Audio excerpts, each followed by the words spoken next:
You guys ada dengar tak pasal IHR baru-baru ni? Dia bukan baru-baru ni. Dia dah bertahun-tahun dah. Dia duduk cerita pasal IHR ni daripada kajian sebelum ni pun. Tapi kan baru-baru ni kan ada diorang nak buat macam pindaan. Kali timbul balik. Dia timbul semula. Betul. Kan diorang nak buat WHO ada buat some pindaan to the IHR. Lepas tu dia nak suruh all the country sign lah. So kita Malaysia pun tengah ada ura-ura akan tanda tangan IHR yang baru ni, yang dipinda ni. Oh, yang 11 hari bulan dia orang ajak beramai-ramai untuk ada 11 bulan 11 ni. Wah, ada yang ada protes tu lah. Macam nak menunjukkan yang kita tak nak benda tu kan. So yalah, kita pun berharap lah satu Malaysia untuk faham benda ni apa IHR ni berkenaan. So IHR ni dia stands for International Health Regulation, and it is something which is made by the World Health Organization lah. Yeah. So I mean, what do you think? Yang apa pandangan you tentang government kita nak ada ura-ura nak tanda tangan IHR ni? Dan ada dengar kata macam somebody from the government, I'm not sure lah who it is, maybe somebody from Kementerian Kesihatan, I guess so, dia cakap kononnya IHR ni tidak akan menggugat kedaulatan negara. What do you think? Does it make sense? Buat masa ni saya tengok semenjak ni lah, rakyat dah mula sangsi lah dengan apa yang cakap tak suka bikin. Dia ada satu dalam surah Al-Baqarah ni, Allah pernah terangkan pasal 3 benda. Mukminin, kafir dan juga munafik. So ada 3 benda yang kita risau. Paling kita risau adalah munafik, bukan kafir. Mukminin insya-Allah lah kan. Munafik ni dia suka buat kerosakan, tapi dia tunjuk macam dia baik. Mungkin kita boleh bincang sikit tentang IHR tu, yang dia apa yang pindaan-pindaan yang mereka hendak buat. Are you aware of anything? Like apa, because I adalah macam I did some research lah, baca sikit-sikit and then look at some articles. I saw it's actually basically dia nak pinda IHR yang that was signed, yang ditandatangani pada 2005. And then dia ada macam ubah some articles in the regulation ni, and also added some new articles yang actually dia akan mengurangkan kita punya hak, our own sovereignty, kedaulatan kita. So I tak faham macam mana kerajaan ada cakap benda tu tidak menggugat kedaulatan negara. Itulah betul macam bahasa nama pun IHR, iaitu International Health Regulation. Regulation ni dia akan jadikan IHR ni sebagai satu badan untuk regulate satu undang-undang. Jadi setiap ketetapan yang dia nyatakan sebagai undang-undang, maka setiap negara yang menjadi member ataupun yang mempersetujui melalui signature mereka, maka mereka kena patuh undang-undang tu.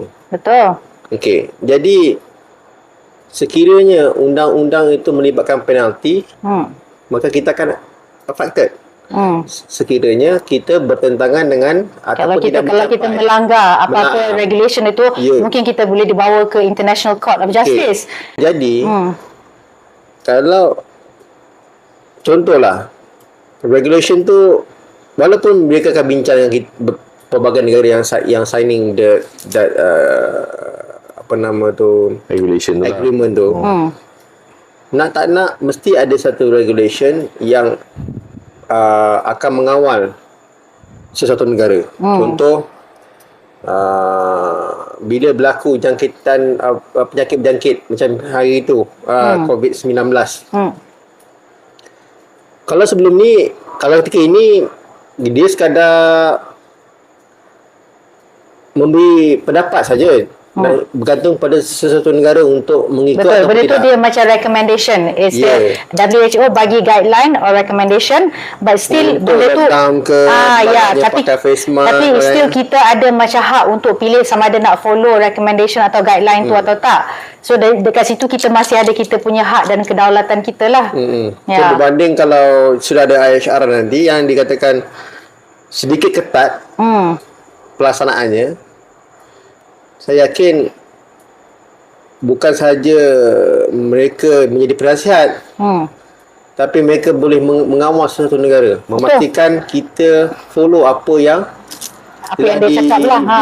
Dijadikan sebagai undang-undang. Betul. Sebab apa ni yang I ada baca kan, yang ada baca pasal artikel-artikel tu, part of it yang diorang change tu, for example ada certain clause, certain articles yang di mana dia sebut situ non-binding tu is been cancelled out. Ada in a few articles. So bila dia cancel out non-binding tu, itu berarti it's binding. So maksudnya apa yang dia cakap you kena ikut. Lepas tu ada another article tu I baca, I can't remember under which clause, tapi dia mengatakan kalau sebelum ni the article says that WHO they can take certain measures, but kira macam with the advice or with the cooperation of the local state of sesuatu negara tu lah. That part tu pun dia cancel juga with the advice or the agreement of the local state. Maksudnya diorang boleh override constitution sesuatu negara tu. Tak perlu kebenaran kita atau tak, macam they have more power than the local government lah. Alah, dia cakap banyak. Kita tengok sekarang ni yang berlaku sampai perang pun satu dunia senyap. Apa yang nak mengatakan pasal health lah so called. Ni orang mati ni. Orang kena bunuh.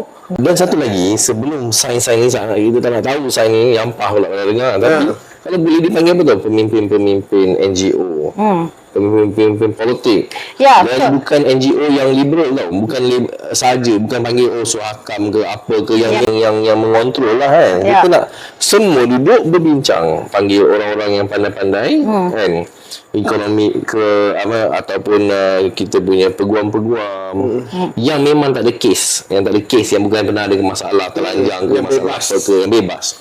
Kita nak macam tu. So pada benda macam ni kerajaan tak boleh senang-senang je decide and I decide for you. Dia sepatutnya kena they should release the agreement. Somehow let everyone every citizen yang interested nak tahu benda ni, they have access to it. Macam Amerika, Singapore lah kita memang tahu Amerika, Singapore ni pro-Israel. Betul? Kerajaan dia. Tapi tak semua rakyat dia agree.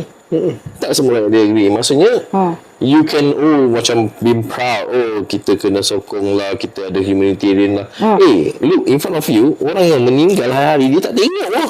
Dia tak tengok, dia tak baca, dia Israel mati je, susah. Dia tak tengok 70 tahun yang orang dah tekan Israel ni 70 lebih tahun dia ditekan.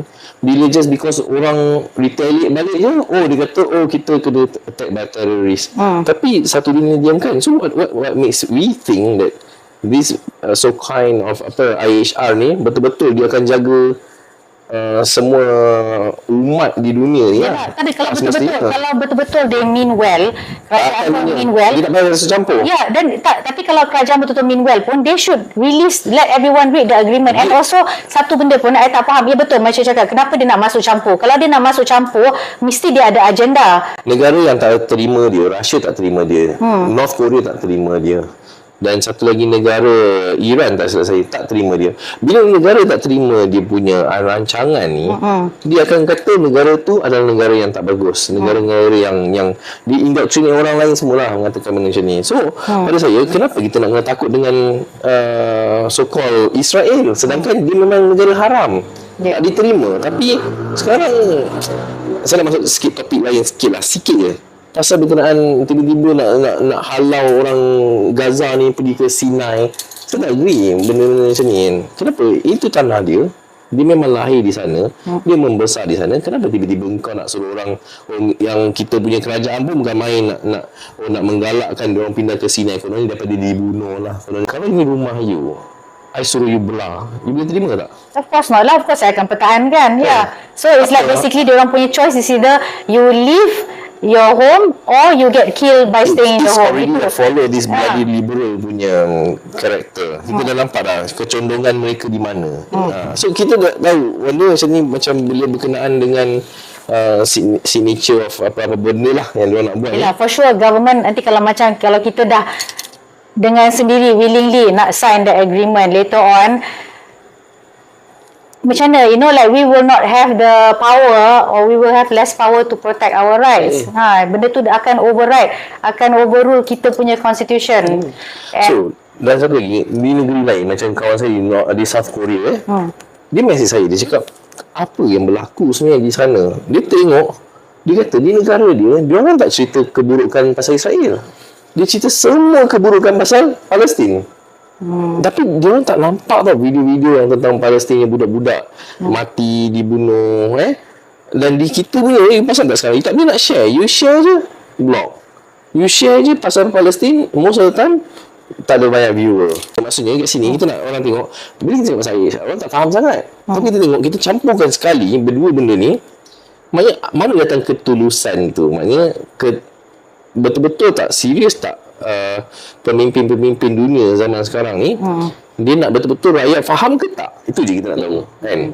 Kita nak rakyat betul-betul faham, duduk bincangkan, bukan pilih badan-badan dia orang saja duduk betul-betul berbincang. Ini baru betul. Kononnya dia orang punya justification kenapa IHR and WHO ni, why their justification for having this international health regulation is kononnya bila semua negara tanda tangan, lagi senang untuk selaraskan langkah-langkah yang perlu diambil sekiranya ada berlaku apa-apa kecemasan atau pandemik. Tapi, do we really believe that this is really going to be for the benefit of the local people? We think about it. Or is it better kalau macam orang lokal sendiri, macam doktor tempatan sendiri yang lebih tahu tentang orang sini, macam mana keadaan di sini to make the decisions. Ini bukannya macam kalau sedangkan kita sendiri pun, kalau kita pergi jumpa doktor, tak semestinya semua yang doktor suruh cakap, semua yang doktor kata you kena telan ubat ni, semua kita nak telan. Even that also we don't allow our doctors to make 100% decision for us. Ini kan pula we want to allow external body who we did not elect. Kita tak betul lah. who are they untuk diorang pula to decide. So not even our doctors are deciding for us. Macam dia tahu je pandemik yang akan datang berlaku. IHR ni kita tanda tangan ni dia seolah-olah macam menafikan kepakaran-kepakaran yang kita ada. Dan seolah-olah kita yang fikir, kita bagi badan tu fikir. Betul. IHR tu fikir. Kita follow je apa rules dia. So kononnya kat sana tu lebih pakar daripada Malaysia. Macam nak jadikan kita ni semua macam robot lah kononnya. Tikus putih pun boleh juga. Apa? Tikus putih pun boleh juga. Tikus putih macam lab rat. Jadi katalah datang pengaruh luar. Seolah kita menafikan kepakaran yang kita ada. Walaupun kita tahu Malaysia dia terbukti mempunyai pakar-pakar yang diyakini mampu memberi kesan kepada ekonomi negara ketika itu. Jadi kalau kita bergantung kepada IHR ni, for sure dia sama je menjual ataupun memperdagangkan ataupun memperdagangkan kedaulatan negara demi kepentingan mereka-mereka yang bernaung ataupun yang berkolaborasi dengan HR. Kita mungkin gunakan teknologi daripada sekian-sekian negara. Mungkin ada China, mungkin ada teknologi Russia, mungkin ada sedikit daripada Amerika. Jadi bila badan dunia ni dikawal selia oleh dikawal selia melalui IHR ni, so dia akan finalize kita. Maksudnya dia akan minta negara-negara yang signing this paper ni untuk beli sesuatu teknologi melalui satu negara sahaja. Benda ni orang ramai dah tahu yang orang yang selalu berbincang bila benda macam ni slightly higher than certain thing kan, orang akan kata ni konspirasi lah apa benda. Padahal memang grade A11 people ni memang grade, orang katalah all these Yahudis and Zionists they're the one that control. Orang senang kata bila you let's say lah, okay lah, macam isu sekarang kita orang boycott let's say lah Starbucks, orang boycott McDonald's. Ada juga yang mengatakan apa kau nak boycott, habis kau jangan Facebook tu lah apa semua pakai Yahudi ni. Boleh katakan satu dunia menggunakan Yahudi punya benda ni memang dalam mengatakan dia dalam semua sektor, dia in all sectors tapi masalah sekarang ni bila macam zaman dulu tu bila orang ambil vaksin, yang antara ambil vaksin orang maki ni anti-vax lah, macam gila-gila dia maki. Dan ini menyebabkan ekonomi seolah menampak macam dikawal. Memanglah it's another form of colonization. Bagi I see this actually as a part of the global domination plan for the new world order. And memang benda ni is actually Exist. But yeah, memang exist pula. It's actually a part of the control. Everything is controlled by the global elite. Actually, semua benda pun kita nak tahu, we always have to, there's a saying, when you want to understand something, always follow where the money goes. So kalau you tengok pun macam WHO, sorry, WHR pula, IHR jadi WHR. WHO pun sendiri, dia punya main funder, one of the main funder dia is actually who? Bill Gates. Bill Gates, and then semua tu pun Bill Gates is actually, we know lah, dia memang seorang Zionist. And then semua tu, and we know all this like major corporations macam Microsoft, semua yang manufacturer of vaksin yang kita kena paksa ambil masa COVID hari tu, seperti Pfizer, Johnson & Johnson, Moderna, actually all the big corporations, it all goes back to, kalau orang tak tahulah, actually goes back to 3 big corporations that control everything in the world, and also they control all the big governments in the world. Sedangkan masa ambil vaksin tu, kita pelik tengok sekejap boleh masuk satu orang dalam kereta lah. Oh, seorang je boleh pergi 10 km maximum distance. Tiba-tiba boleh berdua, tiba-tiba boleh bertiga, empat. Macam tak masuk di akal lah. If I have some disease, I sneeze, tak payah sneeze lah, I ada flu pun, I contact dengan you bercakap pun, 2-3 hari later you akan kena. Betul tak? Kalau ikut antibody ke tak pun, tapi flu dalam our body it has been 3 days before it ada occurs to our body lah. Tapi tak semesti benda tu akan manifest, you tak semesti akan ada symptoms. Ya, betul. Tapi ambil masa mesti kena kalau betul-betul. Tapi imagine tiba-tiba seorang je dalam kereta, tiba-tiba boleh berdua, tiba-tiba boleh bertiga. Macam itu tu tak masuk di akal tau. Pada saya fikir saya fikir apa tau, ini adalah dia saja nak bagi orang bodoh-bodoh je berfikir. Either that or they themselves are not sure of what they're doing lah. Dia macam dia sendiri pun masih macam trial and error lah. Dia nak bagi orang lupa. Macam nanti ada orang kata, oh you bukannya study, you bukan doktor pun, you bukannya study macam ni. Itu jadi yang satu passenger, 2 passenger tu semua kepakaran kita. Yes, orang kita yang punya kepakaran. Tapi doktor, dalam satu kereta, you macam mana pun you inhale and exhale the same oxygen and carbon dioxide and whatever it is, dia dalam satu kereta circulate kan. Apa bezanya 1, 2 orang, 3 orang? Betul tak?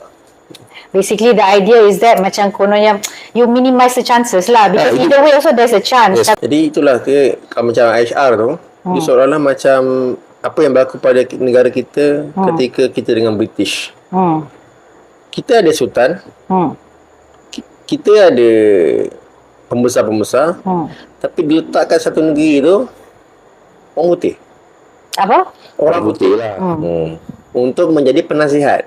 Yang sultan tu hanyalah macam sebagai boneka, puppet. Tapi sebenarnya yang buat decision tu, at the end, dia yang guna cukai. Ya. Cukai-cukai pembesar yang selama ni di daerah-daerah, mereka yang guna cukai, bagi pada separuh, bagi pada sultan, separuh dia ambil. Betul. Dulu. Jadi, bila perumpamaan dia macam tu, soalan dia, kita ni dah bebas merdeka. Berapa tahun kita merdeka? 60? 1957 65 tahun. Lebih kurang lah, from 57 ha. 57, 65. Okey. Kita dah merdeka. Adakah kita akan kembali balik kepada penjajahan? Yelah, bagi I in the end is the principle of it. 66, Kenapa? 66 tahun ya. But for me it's about a principle. It's a matter of a principle thing. Kenapa you nak serahkan you punya hak you kepada orang lain? You know, kita dah rasa sebelum ni. Yeah, so soalannya kita dah rasa. The decision making tu should be 100% in your hand. So I mean they can give recommendation. Sama jugalah macam you pergi jumpa doktor kan. Kita berbalik kepada metafor doktor tadi. Doktor can advise you, can give recommendation. Tapi kalau you decide, okay lah doktor, I tak nak ambil ubat pharmaceutical, I nak cuba ubat herba. You should have the freedom to do that. Kalau ada perjanjian tu, you tak ambil ubat tu, tak boleh pun. It's like you're not allowed to. Because tak boleh kita nak ambil ubat tu. Penalti je. Penalti ataupun saman you dia cakap. Exactly. So, ataupun dia tarik hak lain. Dia berlaku ada kesan-kesan sampingan. So medical tak cover. Hospital kerajaan tak cover. Kita tengok masa mulalah Mas Sejahtera lah apalah. Kecoh bukan main kan. Oh tak scam Mas Sejahtera, tak ada Mas Sejahtera, tak boleh masuk lah, tak boleh pergi mall lah. Itu satu ugutan yang sangat kecil kita nampak lah kat situ kan. And then tiba-tiba seorang ada pakai Mas Sejahtera. Tak ada. Ada kisah you vaksin ke tak? Dah tak ada. Tapi dia akan macam dia tahu je, oh pandemik akan datang bila. Macam masa time tu dia orang paksa, dia panggil paksa rela. Dia tidak paksa directly, tapi macam kalau you tak ambil vaksin, you tak boleh masuk. Ataupun kalau you working in public sector macam driver ke cikgu ke whatever, you tak boleh kerja. So benda tu dia bukan paksa directly, tapi dia mengambil take away some Tekanan tu, satu tekanan. Tapi kalau sekarang ni macam benda tu not a recommendation anymore. Benda tu dah it's no longer non-binding, meaning it's binding. Mana kita tahu kod-kod WHO punya askar ke boleh masuk mesti punya lah benda tu. Kalau tak dia siapa dia nak kecoh-kecoh nak masuk negara orang sebenarnya. Betul. Setiap negara ni you ada you punya rights to defend. You ada your rights. Macam zaman kejatuhan duit ringgit dulu. Tapi saya tengok zaman tu boleh cover 3.8 tak ada lebih. Sekarang ringgit jatuh, masalah dunia. Minur Rahmah RM5. Tak masuk di akal lah. Dia dah sampai Minur Rahmah RM5. Dia nak jadikan Minur Rahmah tu RM5 terus. Alah-alah. So, habiskan terus. Jatuhkan terus. Tapi itulah, that's the thing. Even masalah dalam negara pun tak boleh nak handle all the kartel-kartel yang harga beras, telur, ayam ni semua pun dia kena kontrol. Yang saya marah sekarang ni. Dia cakap apa, jangan ni lah sekarang ni dia orang kata apa, jangan macam menunjukkan macam Islam ni terancam. Satu dunia tahulah Islam terancam sekarang. Apa masalahnya tak boleh cakap pasal Islam? Memang terancam. Satu dunia pandang serong kat Islam. Kan? Apa kita nak, adakah orang Islam ni jahat? Adakah kita sepanjang peperangan yang berlaku daripada perang dunia pertama, kedua, ni nak masuk ketiga, it's not all being created by Muslim. No, actually even yang cerita pasal Israel Palestin ni kan, banyak kali lah I come across macam orang punya komen kan dekat Facebook or whatever, sama ada something yang I sendiri post ataupun orang lain post. Ada juga orang-orang Western, dia punya komen dia, you boleh nampak dia punya opinion dia ke arah yang macam dia, no, what I mean is they see Islam as a threat to free society. That's why dia orang macam sangat anti-Islam, sebab benda tu macam bagi dia orang against of dia orang punya norma kehidupan, dia punya freedom of choice and free society, all that thing lah. Tapi bagi I, sebenarnya dia punya they think that their country ni sangat free ke, padahal semuanya everything is controlled by these global corporations. They just think that they have a choice, tapi everything macam you tengok dia orang punya life, daripada from the moment they wake up, they look at, even tak payah nak kata Mak Saleh lah, even our life kat sini pun, sendiri kat Malaysia, how our life is very much immersed in Western capitalism. We wake up, first thing we look at our iPhone or whatever brand of phone we use lah kan. And then after that, mungkin ada yang rushing to go to work, tak sempat nak have a proper breakfast, they stop at McDonald's and have McDonald's breakfast. You know, everything from, so many parts of our life is already memang saturated with Western capitalism. So benda ni bagi saya macam it's just an illusion lah, dia punya idea of free society ni. Jadi kalau kita tengok peperangan tu daripada World War, First World War, Second World War kan.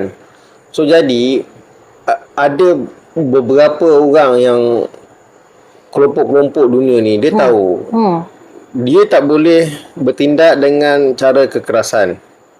Yes. Not every country dia boleh buat cara perang lah. So, apa yang dia buat, dia set up certain policy. Okay, policy. Contoh tadi yang kita bincang IHR. Sebelum ni 6 negara-negara berkecuali. So dia pastikan mereka yang menandatangani 6 ni supaya tak terlibat dalam peperangan, mana-mana peperangan. Hanya sekadar pengaman. Itu pun bergantung kepada PBB. So dengan adanya resolusi macam ni, dia akan menyekat mana-mana negara untuk terlibat sama. Super je dengan HR. Apabila kita signing benda-benda macam ni, dia menyekat kita punya pergerakan. Betul. Dia akan menyekat kita punya kebebasan. Dia akan mengurangkan kita punya hak untuk memilih. Cukuplah masyarakat kita. Ada satu kerajaan, satu layer kat atas kita. Yes, macam ada. Tiba-tiba kita nak sign HR, so lah kita akan ada 2 kerajaan layer. So kira macam government, bila dia dah sign tu, kira macam the current government that we have will become like a proxy government to the one who is really controlling everything lah. Jadi kita ada layer. Contoh hari ni kita masyarakat, kita ada satu kerajaan. Satu layer je. Okay, kita ada 3 kerajaan. Kerajaan tempatan. Contoh kerajaan tempatan, kerajaan negeri, federal. tiba-tiba kita bersetuju untuk ada satu lagi kerajaan untuk mengawal sedia badan-badan kita ni, organisasi kita ni, iaitu IHR. Jadi tak ada beza kita dengan orang putih penjajah dulu. Betul. Betul lah, macam tadi macam Syarul kata kan, kenapa dia orang nak sibuk-sibuk? Memang kalau dia orang sendiri sibuk nak masuk campur, it always means dia mesti ada kepentingan. Nak jadi pemimpin ni, kita tak boleh kira different party, different apa. No, duduk bincang, it's all about human being and benda betul-betul dan bukan pro kepada belah sana. Saya nampak macam mula dah mungkin dah more towards liberal. Yang hak agama ni pun dah tak boleh nak dipertahankan. Kita tak kacau orang, kita nak mempertahankan pun dah macam dah makin kurang dan ditekan. So, bagi saya kan dulu kan, macam for example, I mean the previous masa dulu kerajaan dulu pun, of course it was not perfect. Mana there was never like a perfect government lah. Tapi masa tu saya rasa macam masalah yang kita hadapi is more like macam dari segi rasuah. Sekarang ni saya rasa macam dah lebih daripada rasuah. It's not, dia bukan level rasuah je tau. Ni macam saya rasa lah kan, dia macam macam ada unsur jual negara lah. Sure lah kalau sekiranya IHR ditandatangani, dia bukan isu bribery. Ini adalah jual negara. Yes. Ingat tahun 93 ke 95, awal-awal 90-an lah, masa peperangan Bosnia. Saya kagum lah masa kerajaan zaman tu dengan berani, dengan lantang Tun Mahathir hantar kita punya troop kan pergi ke sana. Itu pun PBB lah, dari PBB kan, UN. Dan berani lah, saya boleh kata kerajaan tu masa tu memang amat berani, bukan main cakap je macam selama 60 tahun kita terus terjun ke sini, kita lah. Itulah saya cakap tadi, perkataan munafik tu. Maksudnya some people dia buat kerosakan tapi dia tunjuk macam dia baik. Dia berpura-pura dia baik. Tapi zaman tu dulu saya ingat ringgit jatuh teruk sangat. Tapi Tun Mahathir masa tu cut straight 3.8 je. Dia pack. That's it. You tak boleh. Who are you to come into our country and decide for us? No. He has the right to put. Dia berani. Dia pack the currency 3.8. No, you tak nak. Take it or leave it. Okay.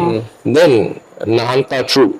Now saya tengok hantar ke Malbat pun cerita, padahal bukan. Malbat tu dah lama dah memang lama lah benda tu. Memang dia memang sambil tengok Malaysia Airlines ni keep on hantar dia punya troop from Subang Airport directly to Lebanon. Itu apa.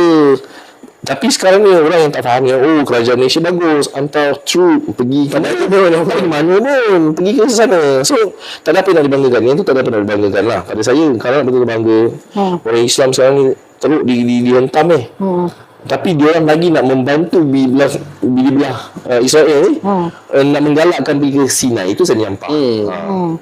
Itu kita kena cakap maksudnya. Pasal memang in the end itulah yang Israel nak daripada awal kan, because that's what they want from the start, for the Palestinians Palestinians tu berambus dan dia boleh take over the land. So sekarang ni nak cakap kalau kita nak mati, you better you berambus cepat-cepat. Dan benda ni berlaku di Pulau Pinang. Itulah Malaysia ni dah banyak yang di pulau kan, macam mana orang kita keluar sikit demi sikit. Itu cara dia buat pembangunan yang terlalu mahal sampai orang kita mana boleh. Kita pun bertolak ansur. Bertolak beransur. Bertolak beransur. Dan pergi ke seberang perai. Itu berlaku. Tapi betul lah yang cakap pasal ringgit tu if you think about it. Kalau ringgit pun you tak berani nak pack. Sampai sekarang ni berapa? Beli masalah dunia. RM dah sampai dah 4.79 something tak silap, dekat almost 4.8 lah. Maksudnya dah teruk sangat. Inflation sampai dah ke laut. Itu pun you tak berani nak pack. You ingat you later kalau IHR, WHO try to impose something on you, you think you can protect our citizens' rights? I doubt it. Saya ada baca beberapa artikel. Banyak negara pun menolak. Ya, betul. Menolak IHR. Even dekat UK pun ada tengok macam dia making a petition to reject this. Dah dekat 100,000 orang sign benda ni. So bagi I think kita sebagai rakyat Malaysia, it is our responsibility to make as many people aware of this thing. Dan 11 November ni sekiranya berjadi perhimpunan untuk menolak IHR ni, maka kita kena turun ramai-ramai. Betul. Dia Tak boleh lah buat alasan, oh saya kerja lah, apalah. No, this is matter of your country. Yeah. Your own freedom. You don't allow Benda ni people to kita simply tak boleh ambil remeh. decide for you. Kita boleh ambil remeh macam rasa macam alah tak apalah nanti tengoklah macam mana whatever, because benda ni is an agreement. Kalau kita tak bantah, it just needs a signature. Kalau benda tu dah tersign, dah Of course lah, menteri-menteri lah. But it has to be somebody is in the government lah. Kita punya kerajaan lah. Sekiranya jadi 11 hari akan datang ni kita akan turun, maka kita turun seperti mana kita turun aset lah itu. Ya, jangan sampai nasi menjadi bubur. Kalau benda tu dah tersign, Macam mana dah sign, tu turun dah aset? give the right, so it's too late already. Bak kata Tuan Mahathir, the world is ruled by Jewish people. Dan sekarang ni dia akan rule Jews ni, dia akan rule the world. Yahudi yang Zionis. Sekarang ni mereka nak rule the world by proxy tu tadi kan. Tuan Mahathir kata rules the world by proxy. Yeah. So hari ni dia memang guna proxy dia. Apa proxy dia tadi? WHO. Ya, betul. WHO maka terlahir lah IHH Dia menggunakan IHR. untuk rule the world. Yes. So Dia dia tak proxy. payahlah nak kena berperang dengan senjata apa semua. Dia perang dengan ubat-ubat yang dibagi you kalau ada apa-apa pandemik whatever, you terpaksa. Lemah raya dulu. Dia lemah kita dulu, dia sekat kita. Ya. Dia sekat, oh tak boleh pergi. Kalau pergi kena penalti. Oh, contoh lah. Silap-silap pasang chip. Oh, you jahat lah. I lemah kan you lah jadi. Macam lah. Sama lah. Tapi chip tu kan kat badan kita. Dia chip kat negara. Dia bagai faham. Ini Betul lah apa macam pancaran ke apa ni macam transition humans to become transhuman. Lepas tu saya lagi AI lah. dia macam AI. Lepas tu saya lagi kalau katakan you dah jadi lebih kurang macam transhuman sebab dia dah masuk chip dalam badan you, saya lagi dia cakap you're not allowed to own property sebab you're not human anymore. Mana tahu? Perhaps anything yang happen betul tak? Benda-benda yang macam tu. Cuma kita nak orang faham apa Aisyah pasal ramai yang tak faham. Kan kita nak tahu juga daripada sesiapa yang nak pergi berbincang benda tu, juga terangkan lah pada orang. Secara mudah kita nak kita di akhir kita ni, IHR adalah penjajahan baru. Betul. And macam you cakap tadi, apa kita tak tahu, we don't really know. So senang cerita, apa yang kita tahu sebelum ni, when you are unsure about something, don't do it. Simple as that. Kalau you tak pasti, kenapa you nak Go through first. Ya. Tengok apa polisi kita, apa dia berimpact. Jangan cakap dalam parlimen selamba je cakap.